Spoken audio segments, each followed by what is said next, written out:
Hey, what's going on, everybody? Welcome back to the channel. Hope you're all doing well. First things first, obviously we have a new angle. I'm currently doing some remodeling to the studio / office thing, so that answers that. But today I think is a good day to talk about this because as of yesterday, us Kill Team players probably just received the biggest change and update to the game that I think will honestly change the way we approach playing Kill Team moving forward. And it's a pretty big deal. It's only one page, of course, but man, it does a lot of things. So, little backstory real quick before we jump into this DataSlate. A few months ago, me and my buddies, as we were playing, we would always say to ourselves, bro, this Kill Team would be so much better if they just had this or if they had that, right? And at the end of the day, that's kind of the only thing that it falls down to is bodies. It's kind of hard to beat another Kill Team when they have double the bodies, especially if you don't have any tactical ploy that allows you to shoot twice or anything like that. So it definitely hindered your playstyle and you probably got shot out before you could even do any damage.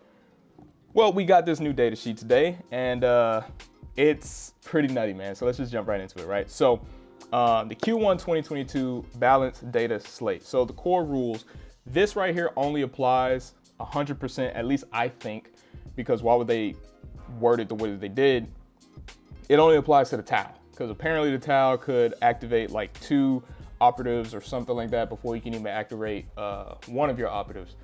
And obviously that's kind of fair because it's supposed to be, you know, alternating activations, so that applies for that. But now it can only be used once per battle. I'm gonna assume it was once per turn, obviously being a tactical ploy, but they changed it to once per battle. So I mean, that's good for people going against Tau. It's not good for Tau players, so I'm sorry guys that had to happen, but it is what it is, right?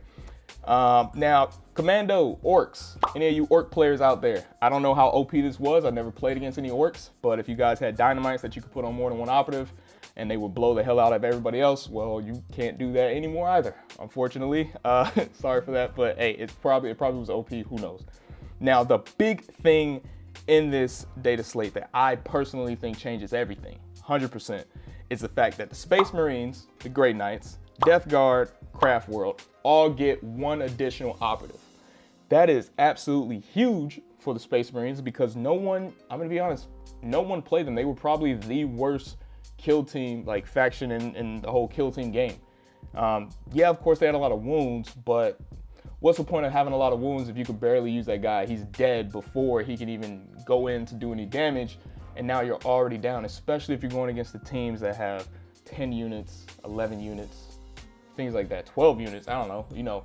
But if you're going against these teams with so many units, they have the bodies to spare, you don't. So if you lose one guy, you're terribly crippled at that point, and it's gonna be very tough to honestly win that match. So the fact that now they get an extra operative is that one little thing that could honestly change the way the game goes, right? Space Marines have what, I think 12, 13 wounds or 11, 13, who knows? I think it's 12, 13. So let's say they have 12, 13 wounds and they only had 5 back then. Well, now they have 6, right? So if you lose one, you still got a force to be reckoned with, right? Now, for example, the Grey Knights, right? Instead of them having 5, now they have 6. They all have Storm Bolters, right? So they all have Relentless by default and they have Bolt of Discipline. So instead of having 10 shots, now you have 12 shots and you re-roll all misses.